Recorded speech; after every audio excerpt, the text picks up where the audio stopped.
इस चैनल को सब्सक्राइब कर दीजिए, बहुत सारा प्यारा से बात दीजिए, क्योंकि भाई बहुत मेहनत करता है हमारे लिए। तो हमारे जितने भी फैंस हैं इन चैनल को सब्सक्राइब करिए, ढेर सारा प्यारा से बात दे। Love you. हेलो दोस्तों, आपका फिर एक ब्रांड वीडियो में स्वागत है। दोस्तों बता दें, आप सभी के चहेता स्टार दिलों का धड़कन धनंजय धड़कन और इंदु सोनाली जी का एक और बवाल लेवल का लोकगीत आ गया, जिस सॉन्ग का टाइटल है कमर के दर्द से मरती हूँ। स्क्रीन पर सॉन्ग का पोस्टर देख रहे होंगे, आप लोगों को कैसा लगा कमेंट करके जरूर बताइए। और बता दें दोस्तों, इस सॉन्ग के बारे में फुल डिटेल पाने के लिए मेरे वीडियो में शुरू से अंत तक बने रहे।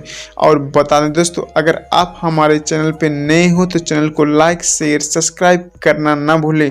बता दें दोस्तों, इस वीडियो को इतना ज़्यादा शेयर करिए कि धड़कन धनंजय जी और इंदु सोनाली जी का जितना भी फैन है उनके पास जल्द से जल्द पहुँच जाए। बता दें दोस्तों, इस सॉन्ग का गीतकार है इमरान भाई और संगीतकार है गौरव रोशन। और बता दें दोस्तों, ये fine touch Bhojpuri YouTube channel पर रिलीज होगा। और बता दें दोस्तों, ये अभी कमिंग सून में। और बता दें दोस्तों, ये सॉन्ग रिलीज होगा तो इस चैनल के द्वारा आप लोगों को जानकारी किया जाएगा। धन्यवाद।